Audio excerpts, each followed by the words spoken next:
If you just happen to be in the wrong type of ambiance, negative things can hit you. To always end up in the right place in your life is a certain talent, don't think it's luck.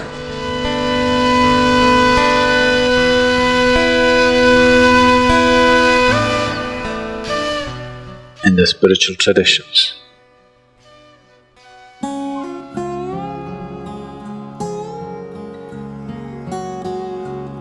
in any spiritual tradition, always Sangha, or association, or to be in the right kind of company has always been a very important part of one's growth. Because rarely are there human beings, just a small percentage, who, irrespective of where they are, they will still stay on course. All other human beings need support. If they are not in the right company, there's very little chance of them doing the right things. Unfortunately, that's a reality. It is not necessarily a misfortune, because what this means is they are open to influence. It is the responsibility of the social fabric to create the right atmosphere for every individual, to grow towards what is beautiful for the individual and for everybody else around him. But not always, or rarely, societies conduct this responsibility.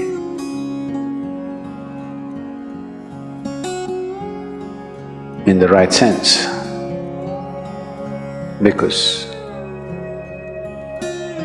societies are not led. Societies are allowed to go through a metamorphosis depending upon what is the influence. In that direction it grows.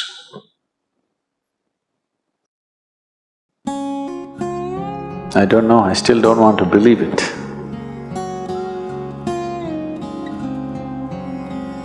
They're telling me over 80% of the content on the internet is pornography. I still don't want to believe that it is possible. But people who are in the know are telling me, Sadhguru, that's how it is.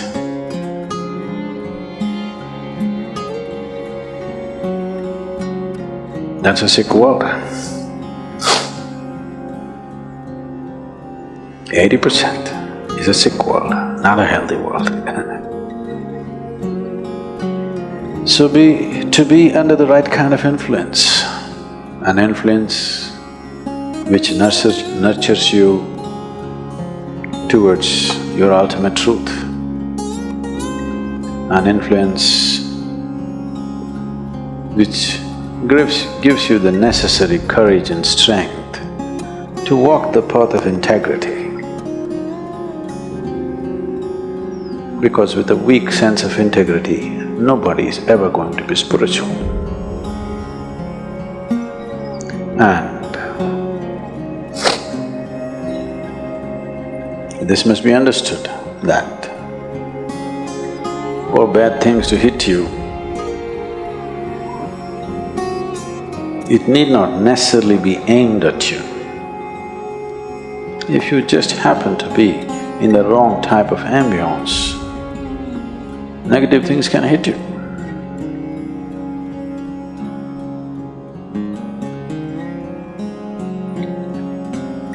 That reminds me, 2 terrorists were preparing envelope bombs, postal bombs. After having done quite a few, one asked the other, "Have you filled enough? Do you think we have filled enough RDX into the envelopes?" The other said, "Why don't you open it and see?" He said, "Oh, it will explode if I open it." I said, "You fool, it's not even addressed to you. It need not be addressed to you. You open the wrong can, it'll blow up in your face." This is so in the world, this is so within you. There are lots of bins in your head. You open up the wrong bin, worms will crawl out. You open up another bin, fragrance will come out of it. Have you noticed yourself? Have you yourself noticed within you? If you open certain part of your mind, filth will come out. If you open another part of your mind, fragrance will come out. Have you not noticed? To be conscious enough, to be in the right company so that filth will not be tolerated, so that you open up the fragrance within you, not the filth, is an important part of one's growth. Because you don't have to go looking for a gutter for filth. There is enough in your head, isn't it? It is just that. There is enough garbage in every place. There's enough garbage in the ashram also, so many people living. I'm sure there's enough filth. But we sit here with nice breeze and fragrance. We don't go sit there where there is filth.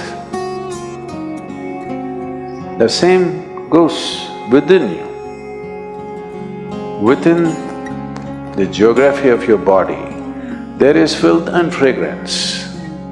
Which one do you open up for yourself and everybody around you? That's a big question. That takes a certain level of awareness and a certain company. This is why satsang, to be in the company of truth, very important. If you go around the ashram, the geography of the ashram, there must be at least 8 or 10 very filthy tanks. These are called septic tanks, full of septic. If you every day go sit there, of course you'll come to the conclusion, Isha Yoga Center is the filthiest place on the planet. If you fall into it, Isha Yoga is the most horrible experience in your life. But you're not supposed to fall into that pit, you're supposed to fall into this pit. But you got the geography wrong. Because you have a wrong history.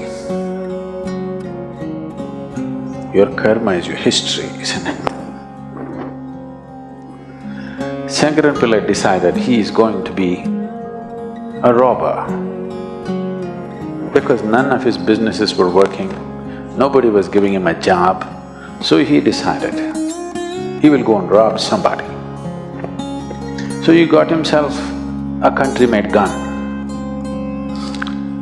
Late night he walked into a 7-Eleven shop, pointed the gun at the clerk who was there and said, "Give me the money or your geography." The clerk said, "Well, what you mean is history, isn't it?" "Shut up, don't try to change the subject."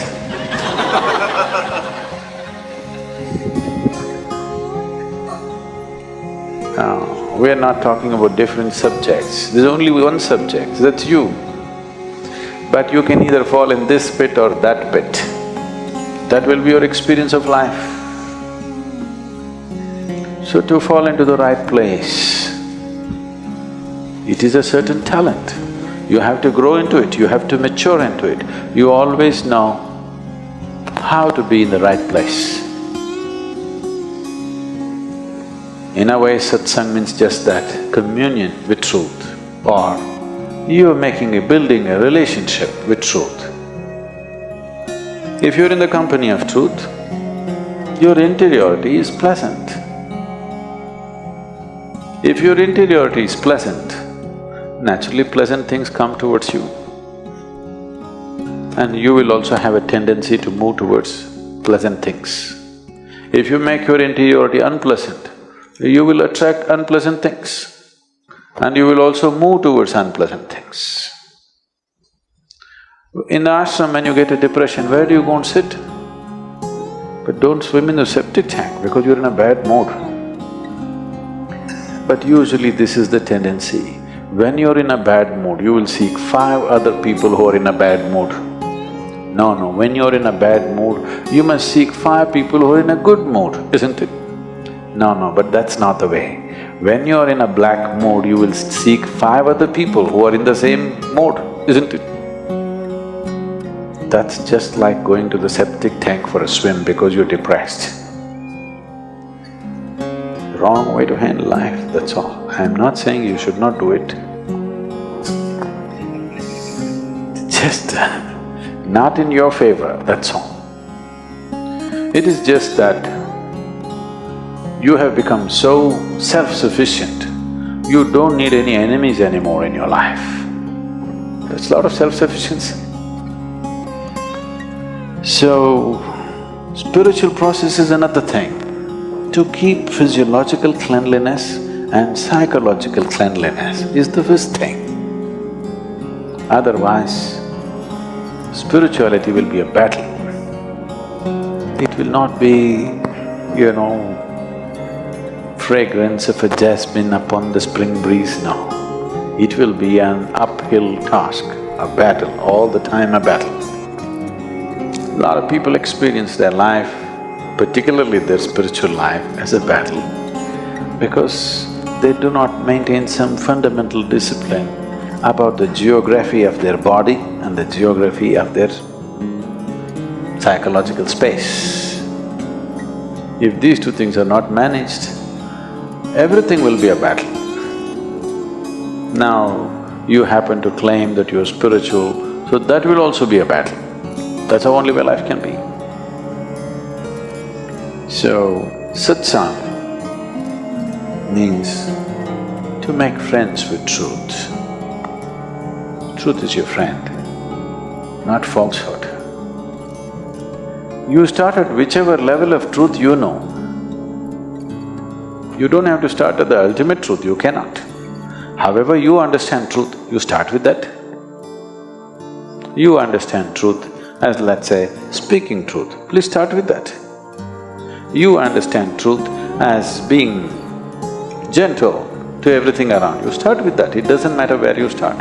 Whichever way you understand truth, you start from that and see how to take a step every day.